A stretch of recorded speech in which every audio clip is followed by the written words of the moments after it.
Welcome. My name is Tavengwa. This is the second of a series of 4 city portraits that are part of the University of Lyon School of the Anthropocene that's been running for the last week. The series is curated by Cedric Duro. And last week, this past week, on Monday, Tuesday, we had Zhou Fei Tang in Guangzhou. And today, very lucky to have Tony Ton, an actor, director, both in theater and film, and most of all, a New Yorker. So Tony is a face, I think, if you are in theater and if you have ever watched TV, American TV especially, is a face you'll have come across multiple times. He's a director, he's an actor, and he's also a teacher. In the last 30 years, he's appeared in many. He's appeared in many productions, both in film and theater. And in his theater work, which is very experimental, is, I think, part of his sort of like larger legacy.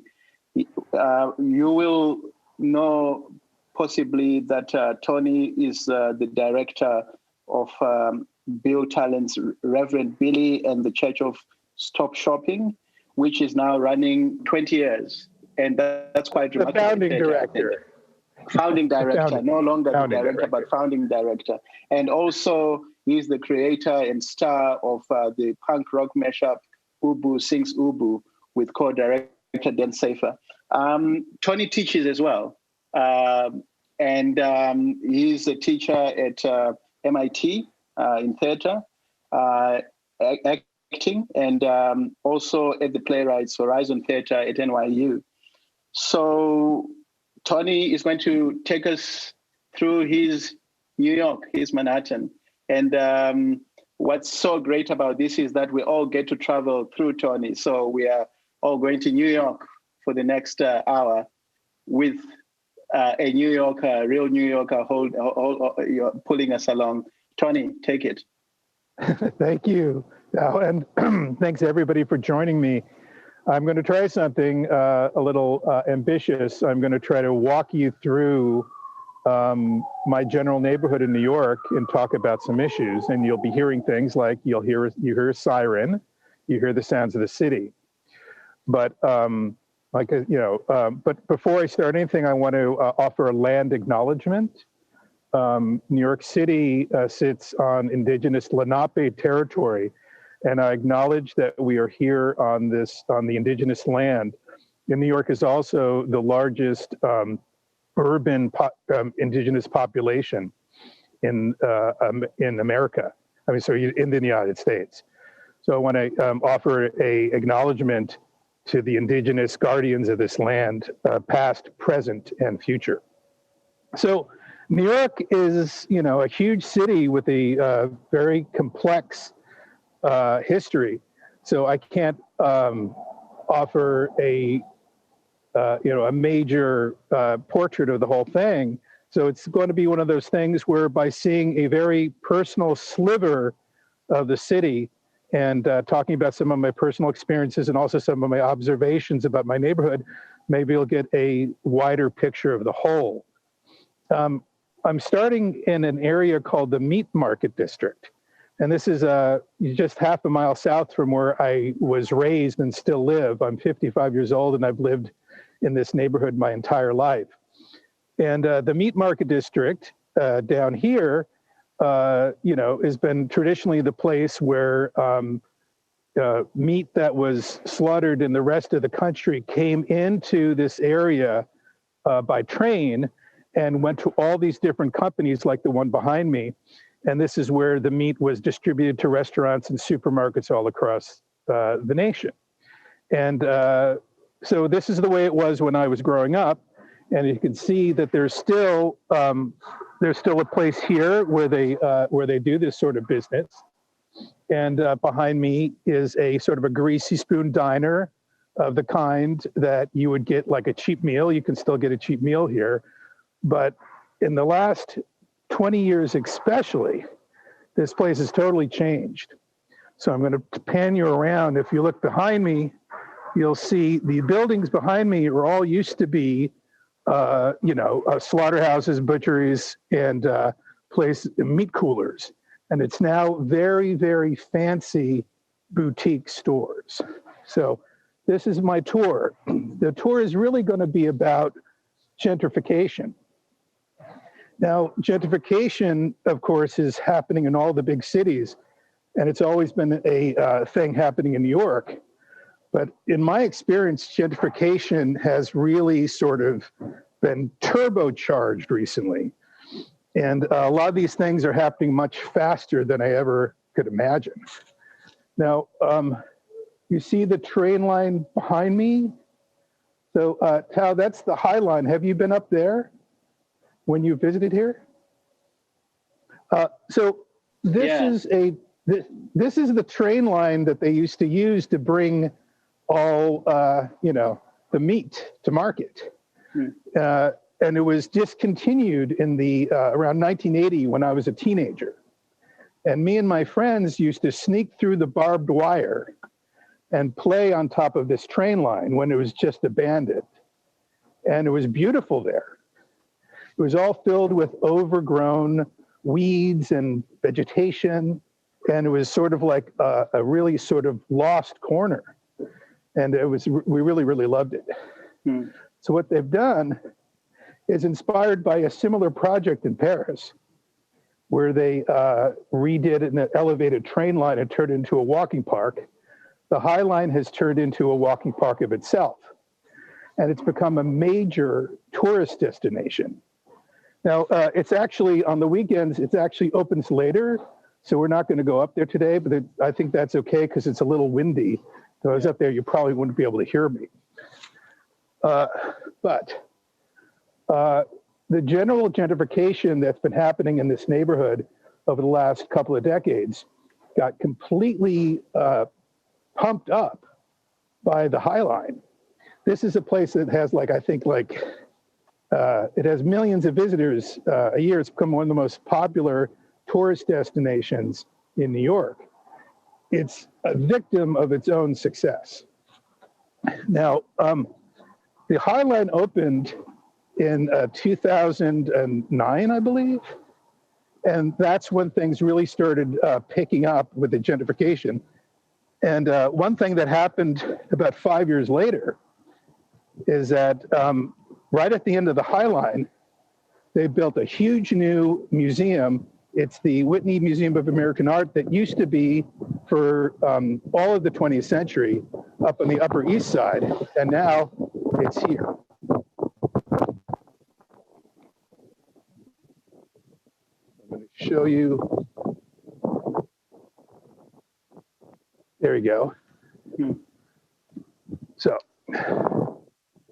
as a New Yorker now, you walk down the Highline, you come down these stairs, and here you are at this cathedral of American art. Now, I personally really like having the Highline in my neighborhood. It's nice to be able to come here and see some great shows. But it's kind of strange for my consciousness to have the Whitney downtown. As I was growing up, for me, all the big museums, the big white elephants of culture, were all uptown. The Whitney was uptown. The Guggenheim Museum was uptown. The Metropolitan Museum is up there. MoMA is all up there.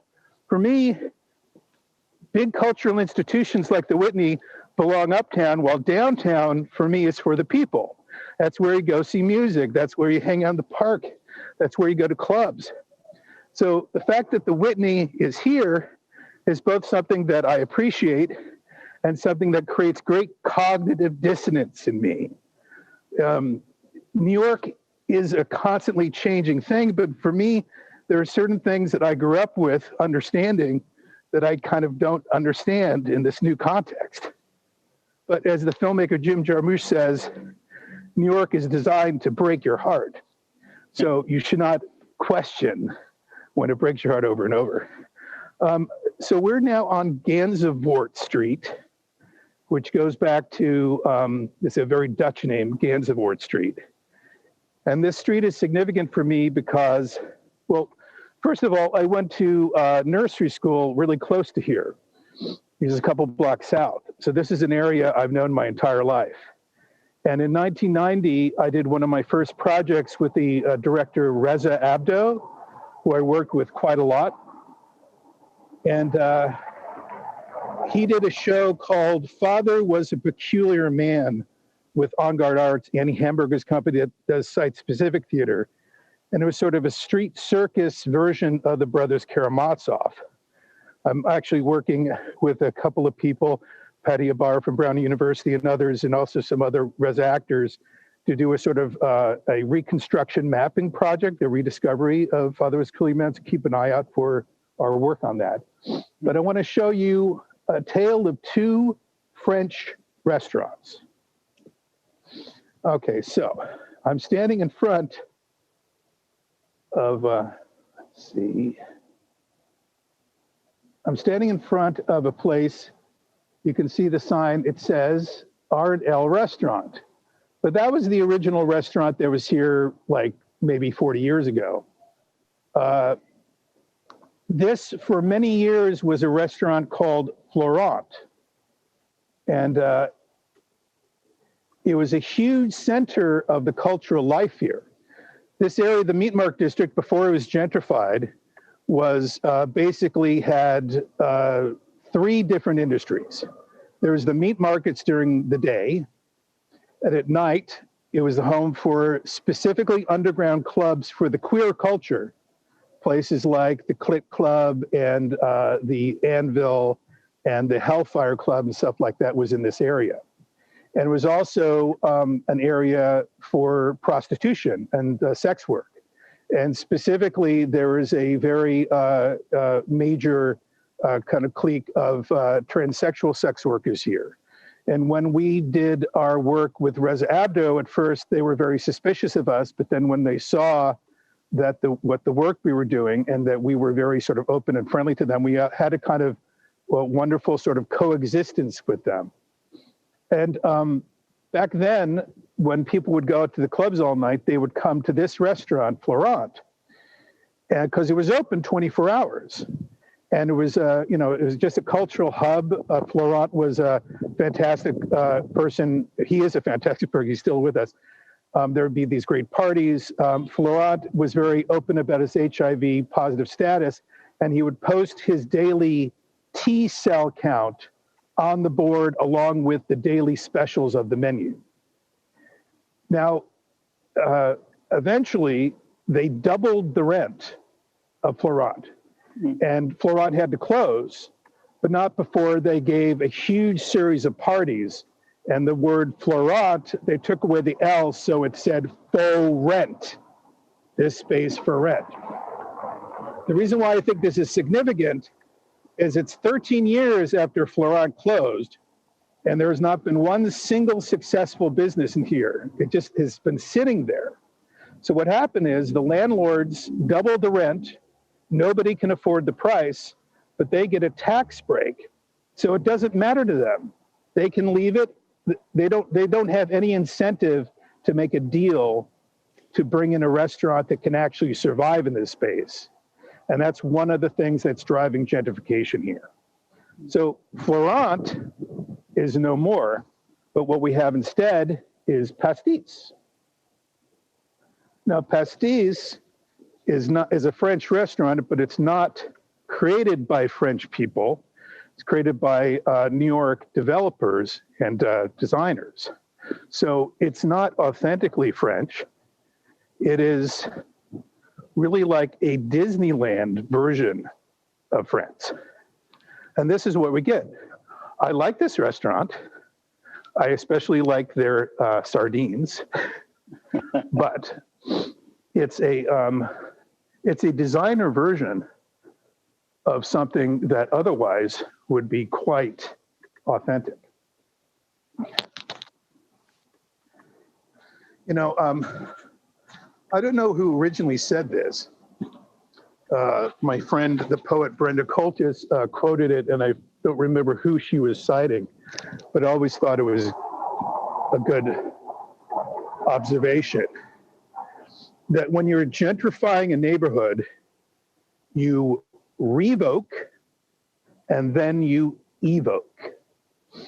So you come into a place and you have to take away the elements that prevent you from making money. So you have to get rid of the working class population. You have to get rid of the artists. You have to get rid of the culture. But then, you know, how are you going to make money off of a place that has a storied history? So first you get rid of the cultural elements that made a place special, and then you evoke those elements, almost like a historical thing. So you don't have the authentic culture, but you tip the hat to the culture in order to sell it. A perfect example is when I was working with Reverend Billy in the early around 2000, 2002, they were going to tear down a house. NYU was going to tear down a house that Edgar Allan Poe had lived in. But meanwhile, they're using Edgar Allan Poe to attract students. They're saying, come to our campus where Edgar Allan Poe wrote some of his great works. But they were going to actually take it away. So here we are in what used to be the, pretty much industrial area. It's now super fancy. There's some, once you have these nice areas, of course, you have the Whitney, there's some good work here. And actually, this is an artwork by my friend, Tom Fruin, who does beautiful work with sort of reflective surfaces. The work that I first saw him do, he would create these water towers on top of houses. This is a similar work there. But, as I'm a theater person, so one thing that I don't usually understand is how much money gets pushed around by the fine art world. When I see some of these galleries, and the economy of the art world doesn't really make sense to me. Maybe one of these days, somebody can explain it to me. I don't know. This area I'm walking through now, I think anybody who lives in a large urban center can recognize the sort of style here. I've seen many places in Paris, London, where it's a sort of fake rustic style, where they take an industrial area and sort of, quote unquote, make it nice. So what we have here is that we have cobblestones, but they're kind of fake cobblestones. These are not the original cobblestones that used to be on the roads, because down here was famously, the rest of the city is paved roads, but when you'd enter this area, famously your car would bounce because the cobblestones were these big old, stones placed in the ground. And so this is keeps going on with my theme that they're using the history of the meat market and the sort of sense of authenticity that it gives, but they've tamed it, cleaned it up, and made it safe for business and safe for a certain kind of tourist or whatever. And now, one of the things that happened because of this is that some of the biggest companies in the world have come to this area to open up some flagship stores. And so when we're talking about this sort of thing, it's always good to start with Apple. So I'm going to walk you across to the Apple Store. Donc, on va passer par l'Apple Store. Et je me souviens quand ils se sont installés ici. That's 14th Street. And over here you see some of the old-fashioned architecture, but they've built new stuff on top. Apple Store is open for business here in the Meat Market District. Essential service. It says, hello, 5G. They were trying to tell us that 5G was going to destroy the world. Let's see if it's really, is anybody, I don't know if 5G has destroyed anything yet, but I'm still waiting. So next we're going to go to what I consider to be kind of the Power Crossroads. So, you know, one of the things I did with Reverend Billy a lot is that we used to do actions against Starbucks, because Starbucks is a predatory company that basically tries to destroy other companies in the area so they can get a full market share of coffee.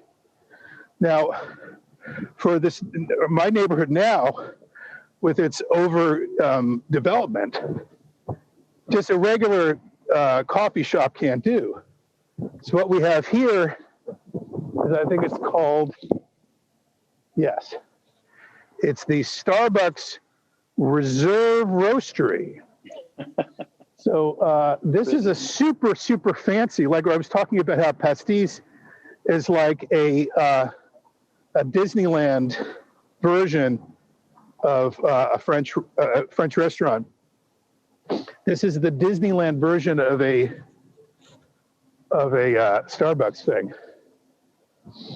And one of the reasons why this has to be so special is that we're right across the street from the Google headquarters in New York. Now, Google took over this building, which is an entire city block. And this used to be a perfume factory. And up there, I don't know if you can see it, is the American flag that I've always seen flying from my house. It's now Google. This building has become very, very famous in New York because it's there's all these stories about how luxurious things are inside the Google building. They say that you don't even need to go outside to go to a food truck. They have food trucks parked inside the building, like up on the 8th floor. Yeah. That's construction at work. This area is still under construction. It's been under construction for, it feels like, 20 years. I'm going to put my mask on, so we're going to go inside Chelsea Market. Okay.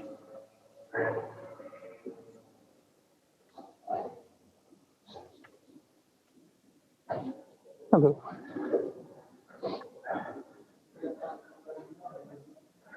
So, like the Google building, Chelsea Market was a warehouse that was pretty much abandoned for many years. And I did another Reza Abdo show here.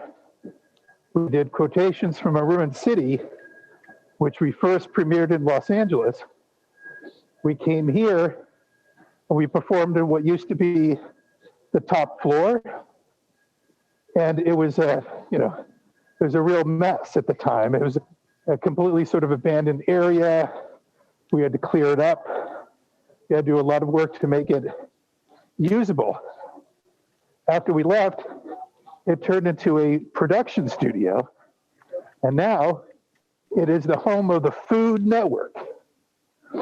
So when you see a show, like a food show, like a competition food show like Chopped that's filmed in the United States, it's filmed upstairs in this building. So this used to be a warehouse, but now it's a fancy mall. But this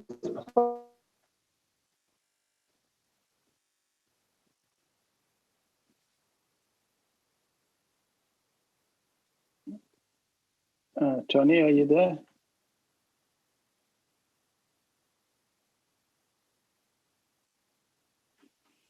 Just a slight delay in the feed. We will get back to it as soon as possible.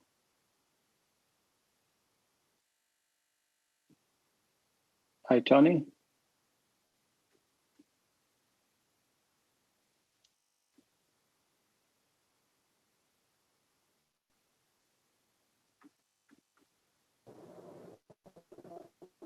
Okay, am I back? Yes, got you back.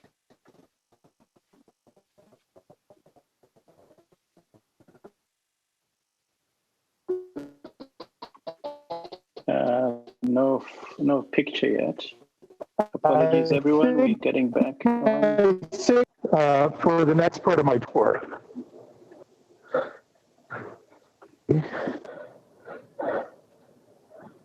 Let's see. Yes, we got you back.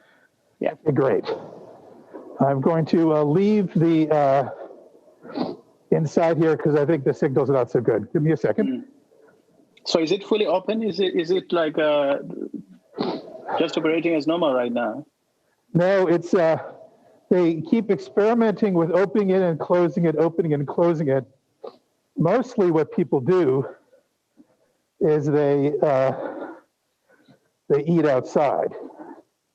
So I'll show you as I come out here. So in New York, one thing that's very new because of the pandemic is all this seating on the sidewalk. If you could just landscape your shot, Tony. Yeah. We got you in portrait at the moment. Okay. Yeah. There you go. Okay, is that better? Yeah, that's it. Okay, so what's happening here is that people nowadays, you're not allowed to eat inside.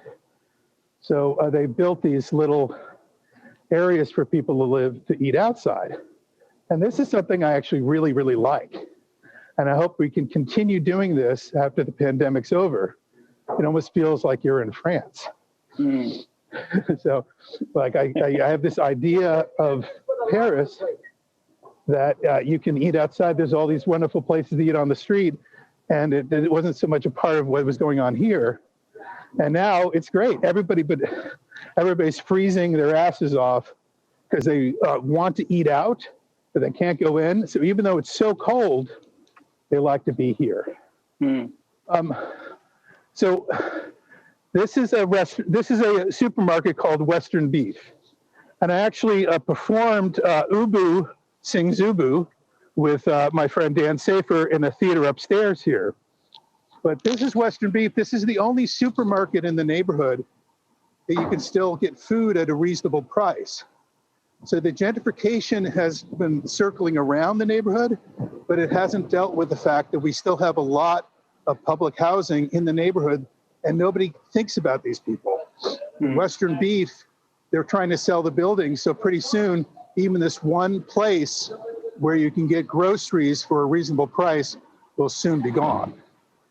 So I'm going to walk you through Fulton, the Fulton housing project. So that's relative to where the Google building is. This is what, that diagonal? Yeah, so right now, this is Western Beef.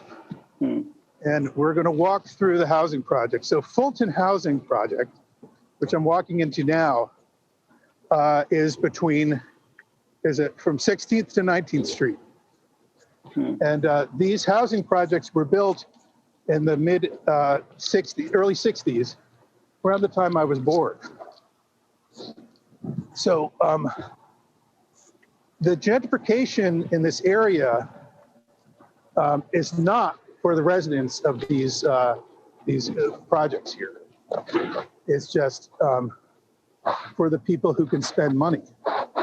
And because they can't really sell gentrification to this area, the basic idea that the city has now is to tear these down and sell them. The idea is to, from public ownership to more private then. Yeah, the idea is that they would tear down the larger buildings and sell 70% of the units at market rate and have only 30 for the displaced residents.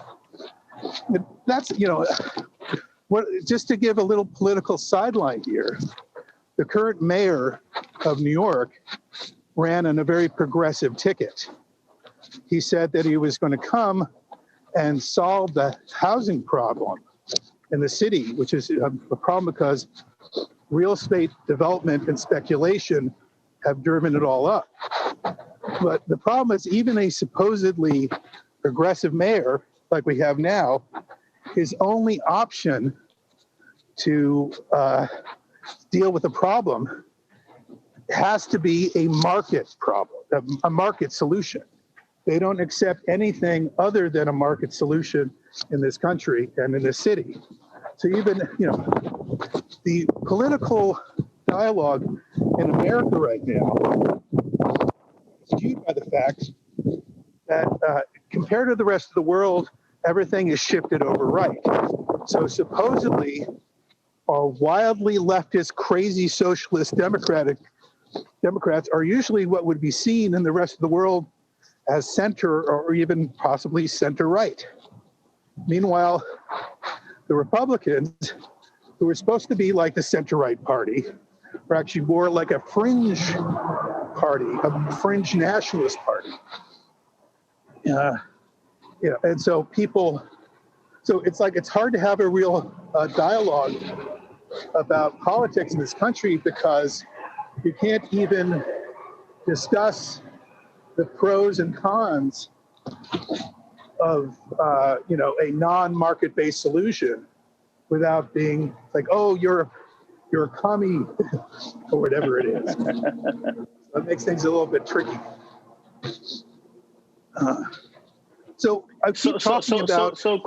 Yeah. So I was actually just wondering, back to the Fulton, what is the racial profile of residents? It's overwhelmingly people of color, of course. Mm. And so there's a big divide. It was a little different as a kid. It felt more integrated. It was also, I'm talking about the massive gentrification of the last 10 years, but gentrification started quite earlier when I was a kid. When I was growing up in the 60s on the block, it was mixed. There was a combination of Black, Latino, Irish. It was all very, very mixed. But the neighborhood was also filled with lots of abandoned buildings, these sort of brownstone townhouses. So what started happening in the 70s, like maybe when I was about 8 or 9 years old, is we started getting all these mysterious fires. And we had like 10 or 11 different arsons on the block. And so what would happen is the houses would burn, they get rid of the residents, and then they come in and they fix them up, turn them into fancy housing, and sell them for a lot of money. So we're talking about arson as urban renewal. So this is like just the way they had of it goes back to the same argument that you have to clear out certain elements in order to make money out of a situation. And while I'm talking about what's happening with the meat market district and all that stuff and all the new stuff, this has been going on forever. It's not an invention of the modern age, but there are different techniques for different ages. And back in the 70s, it was a little bit more brutal. I think now the brutality, they've gotten a little bit better at masking the brutality with sort of like by making it seem fancy and cool. Mm. Back then, they didn't want to make Chelsea fancy and cool. They just wanted to get the brown and black people out of there so they could start buying into new buildings. So I'm getting close to the block that I grew up on. Oh, so all these changes. Another thing I want to just point out is that New York used to have a lot more 24-hour places, like Florent, the place I showed you before, the Empire Diner, which is a place in my neighborhood here. It was always packed at 4 o'clock in the morning, mostly from people who were going out to the clubs. Chelsea was a famous place for nightclubs, the Tunnel, the Limelight, the Roxy Roller Rink disco. And so you could always find people filling the streets and at these all-night restaurants, 4 or 5 in the morning. That's all gone now. Most of the yuppies who live in the town go to sleep at midnight. They used to call New York the city that never sleeps. I really feel that for me, New York has become the city that doesn't wake up. So are there any positives in your view? Like, what is positive about all this, if there is anything? Is there the gentrification that's happened the last 20, 30 years? Yeah, well, I mean, the positive thing is, money creates opportunities for culture. So I think the positive thing for me is that, the Whitney is here. All the art galleries have come here. The cultural life has gotten pretty intense. But for me, it's a bit of a problem because it doesn't feel inclusive. Mm. But, things continue. And the life of New York continues. And what we do at my place is that we try to give back to the community by doing arts programming in our home. So we're coming up to my house now. This is the place I've lived for long. And my parents, who were the actors Rip Torn and Geraldine Page, raised me and my kids here, and their kids here. And you see above, we have the sign, a little circle there so we're actually a venue. And what I'd like to do is I'd like to end my formal presentation by giving you all a performance. Yay. So my wife, Leanne, who is a poet, and our friend Bethany Hughes, who plays the harp, are going to perform for you folks a song in tribute to our friend Hal Wilner. And here she comes. Awesome. Good morning. Good morning. Hey, say hello to everybody. Oh, hi. Hello. I'm Leanne. Ciao. So we'll just have a brief performance. Let's follow Leanne up the stairs. So will you tell us more about the building as you go up? Yes, this is a house that's been here for 140 years. And my family moved in 1964. And we're still here.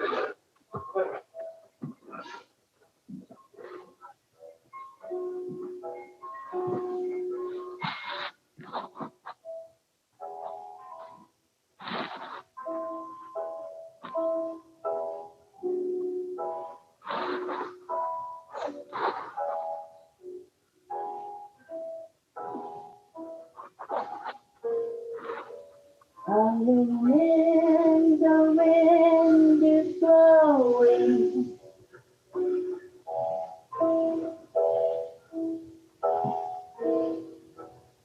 We dare not breathe it in.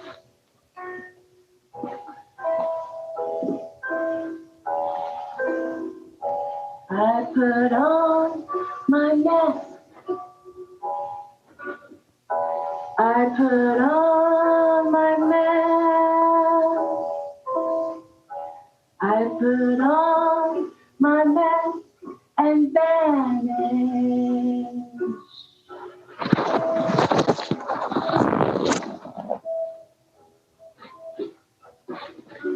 When the brightness came,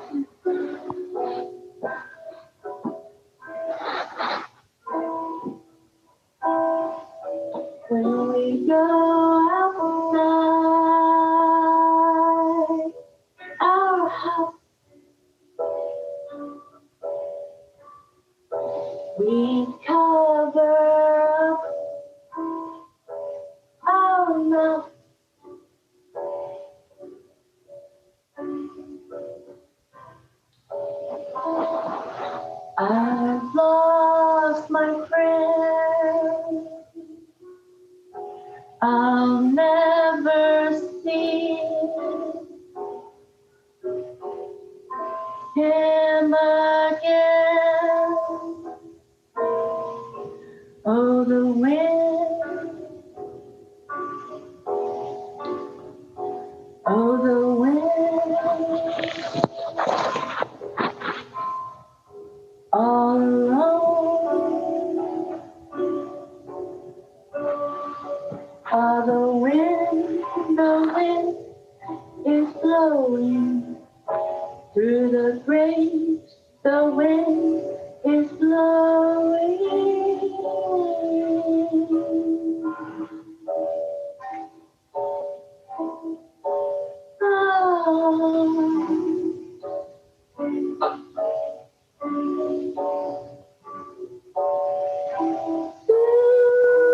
Spring will come.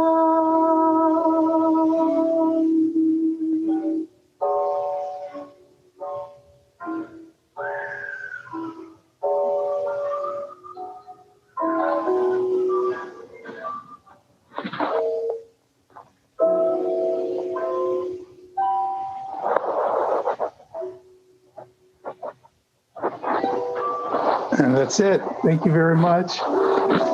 Thank you. That was beautiful. Thank you. Thank you. That was lovely. Do you guys Great. do this every morning? We try to do it every morning. So, Cool. the culture of life in New York continues in our hearts and in our homes, despite what's happening out there with the pandemic and the economic, social issues of the city. But this is from your tour, which was fantastic, by the way. Striking that you are in the middle of New York in the morning on a Saturday, and the streets are so empty. So how has it been for you, particularly as a performer, as a theater person? What's the city been like for you the last year?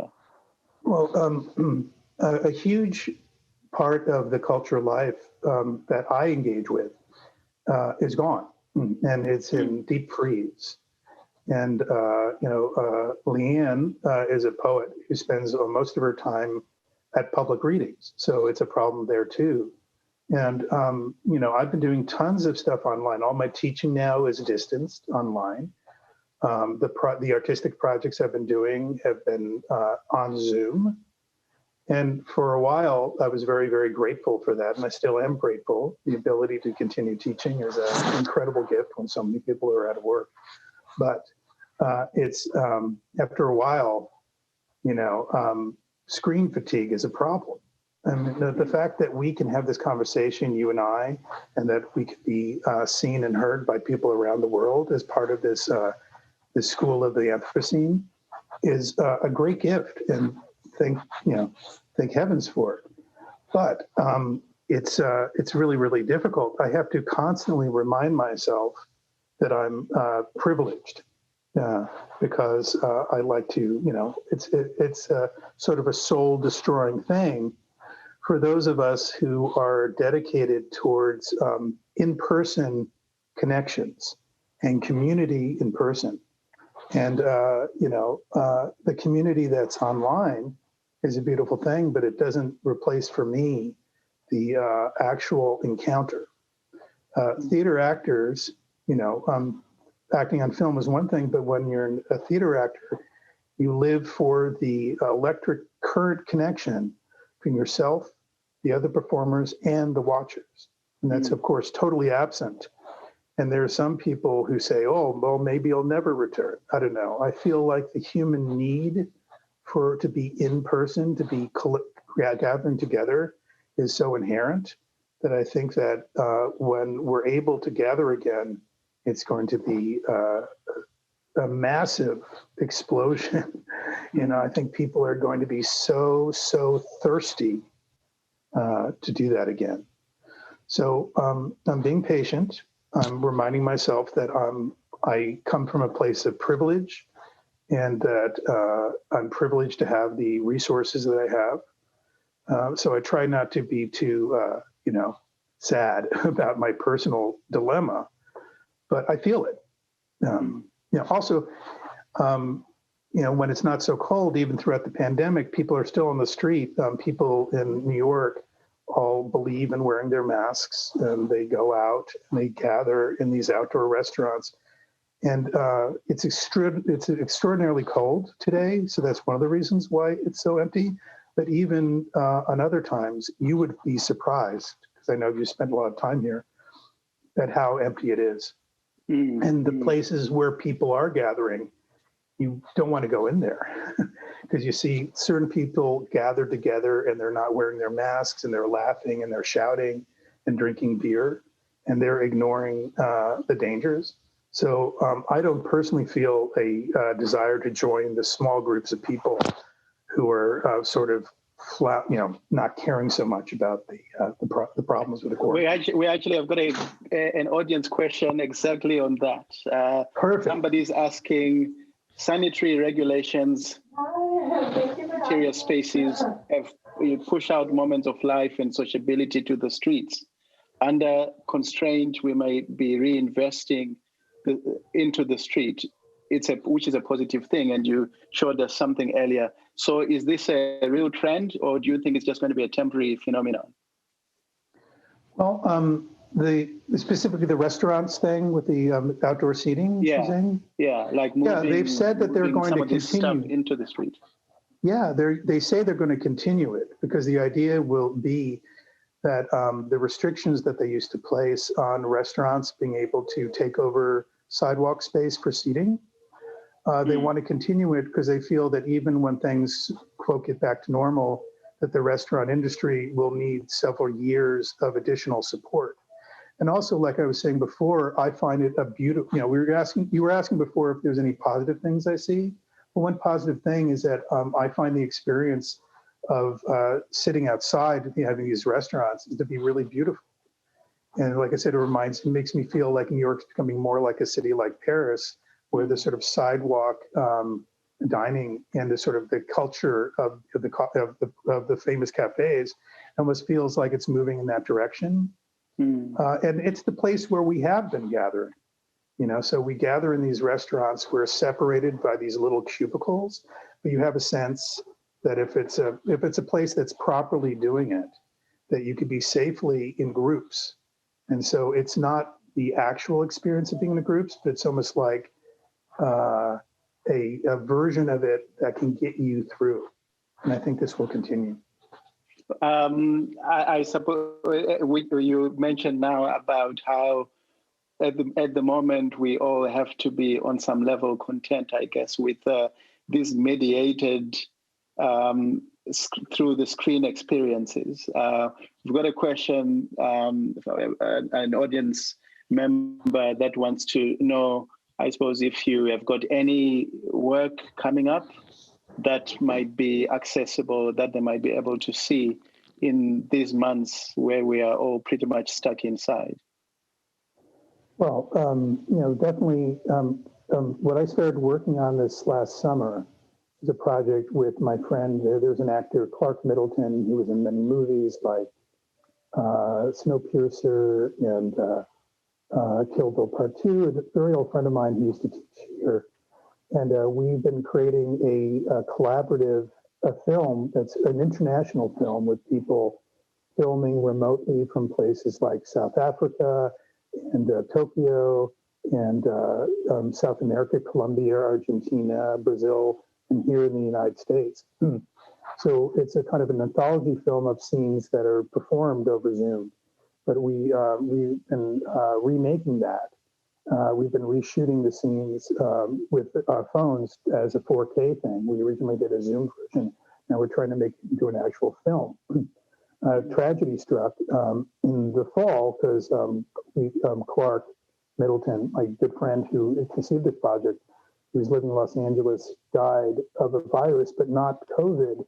What people don't realize, because there's been so much publicity about the COVID thing, is that there's a very major outbreak of West Nile virus in Los Angeles. And so Clark died of West Nile virus, but we're continuing the project in his honor. So hopefully sometime soon that will come out. And it's a collective project. So I've directed a few scenes. I appear in one. I'm one of the co-producers. And so the project's called Bluefish, and that should come out sometime soon. Any theater work? The theater work, of course, has been completely shut down. But I've been doing, what I've been doing is I've basically been getting together with friends and performing plays online through Zoom, but it's more like a thing we're doing just to keep ourselves spiritually alive. I think we mentioned before the project I did with Dan Safer, Ubu Sings Ubu, the adaptation of Ubuwa with the music of the American rock band Peru. We were supposed to do a revival of it at a very large theater right before the presidential election, but it was canceled due to COVID. So what I'm looking to see right now is that this is not a time to be to be showing work in a sense. That's theater. But what I'm doing now is I'm basically planning for the future. So there's nothing there yet, but there are lots of very intriguing possibilities. There's a couple of projects I've been working on with Dan and others, Dan Safer, that hopefully will bear fruit. But, this is a time for us all to look inward. It's a time to develop spiritually what we want to do as artists. So rather than have a concrete answer to that question, I think that there's lots of fertile stuff working inside me that will come out when the time is right. And speaking about the future, what are your thoughts on what the future of Chelsea, for one, are, but also the future of, I suppose, culture